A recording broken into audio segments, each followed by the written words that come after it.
Olá, estamos começando mais uma entrevista pelo Fluxo nesse período pré-eleitoral e hoje não tenho do meu lado, como de costume, nenhuma candidata, nenhum candidato, mas tenho ao meu lado Laerte Coutinho, uma das maiores cartunistas do Brasil, grande artista, que vai conversar com a gente hoje um pouco sobre política, sobre como ela está vendo o atual cenário de debate nas redes, na rua, na TV, como ela faz hoje a militância política dela e um pouco do passado de militância dentro da esquerda mais tradicional, mais... Como é que a gente definiria? Você praticamente falou tudo. Então a gente pode encerrar já.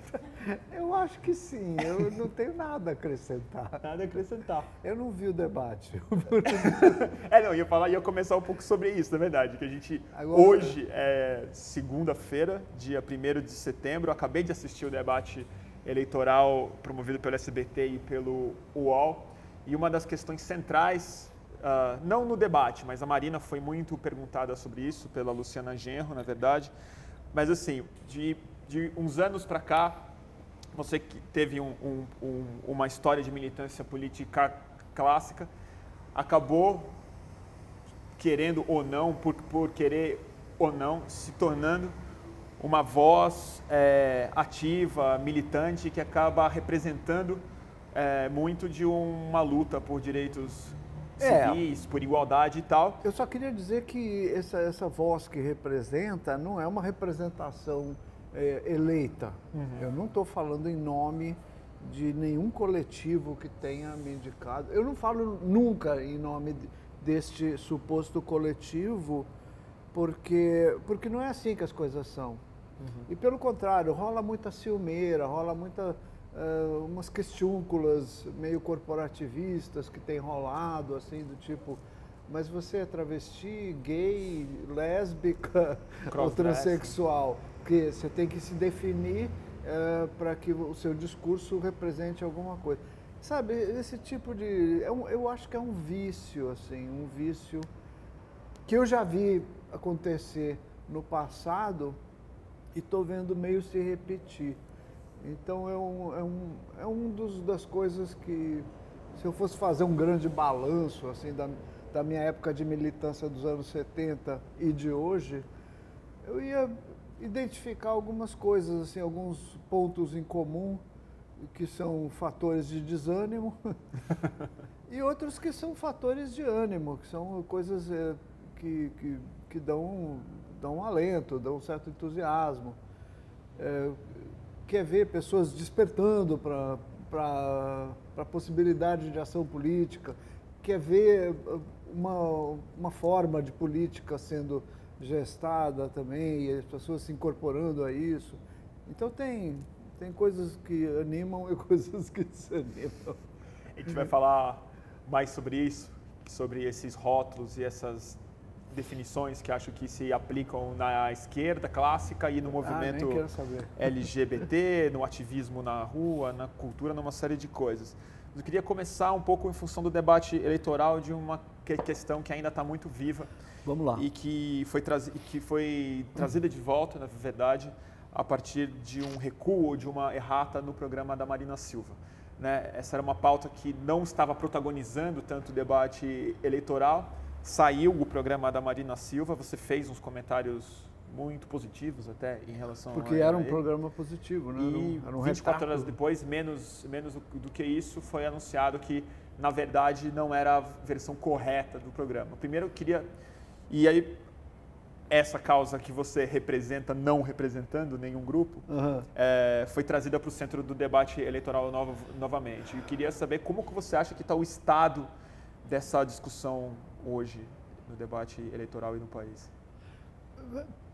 Pois é, em primeiro lugar eu acho que é uma população que é vista como minoria e, portanto, a sua problemática, as suas questões são vistas como questões localizadas. Ou periféricas. Periféricas e localizadas. Não são, elas dizem respeito a como a gente lida com a cidadania, e essa cidadania se estende a todo mundo, seja através das variantes étnicas, ou variantes de classe social, ou variantes de, sei lá, população carcerária. A gente está falando de seres humanos, né? Estamos falando de todo mundo. E os direitos que são reivindicados para a população LGBT devem ser extensivos a todo mundo, né? O que eu penso é que não somos minoria e nem estamos tratando de um nicho e nem estamos querendo privilégio, como a Marina argumentou mesmo, né? Como muitas pessoas conservadoras argumentam também. Que é um privilégio? Que é um privilégio que está sendo reivindicado, querem um tratamento especial. Mas qual o privilégio exatamente que é apontado? Não o direito de casar, certo? Não, o próprio tratamento dito especial é apontado como um privilégio. Quer dizer, se somos todos iguais, por que crimes contra pessoas LGBT devem ser contemplados com uma lei específica? E esse é o problema. Por que crimes raciais são contemplados com uma lei específica? Por que crimes contra a população LGBT devem também ser contemplados com uma lei específica? Porque são crimes específicos. Porque senão a pessoa é massacrada na rua e aquilo vai para a delegacia e vira briga de rua, como muitas, né?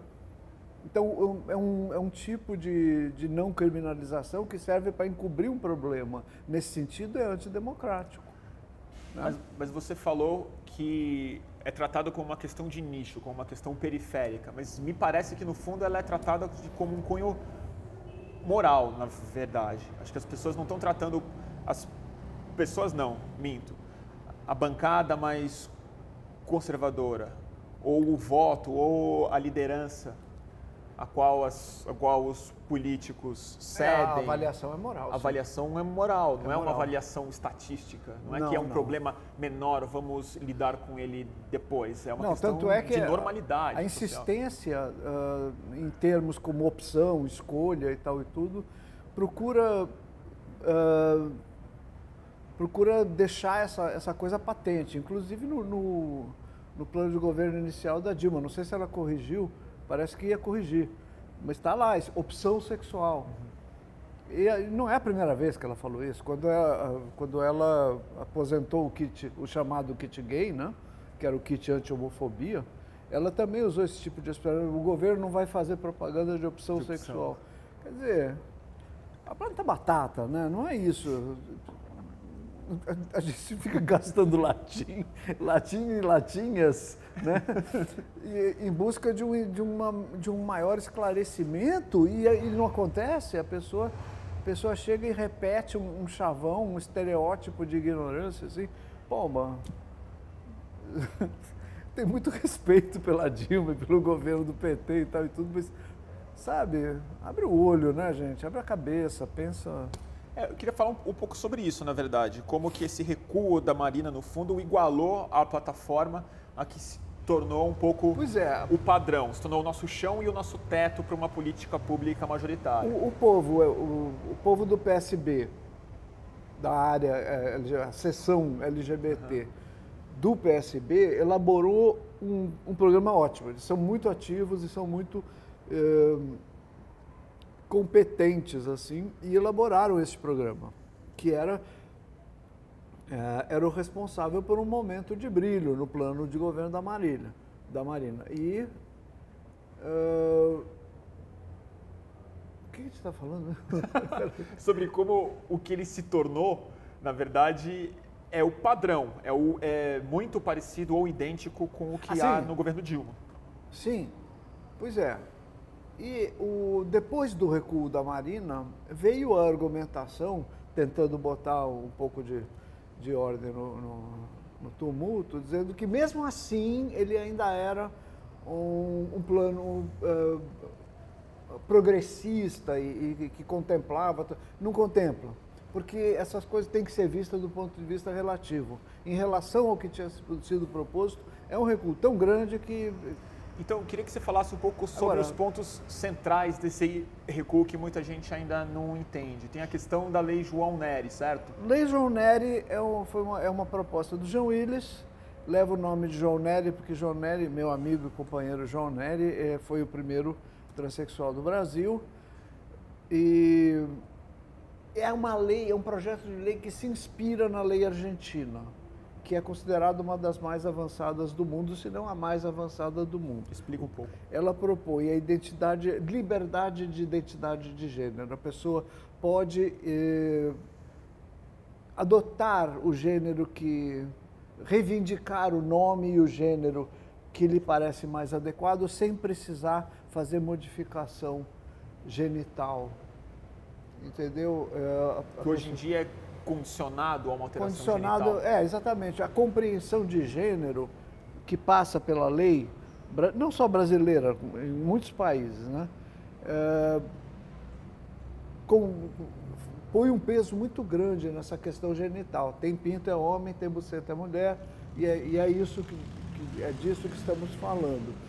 A transgeneridade vem colocando, ao longo dos anos, questões mais profundas, questões de sentimento, questões de com que a pessoa se identifica e que não tem a ver com a genitália.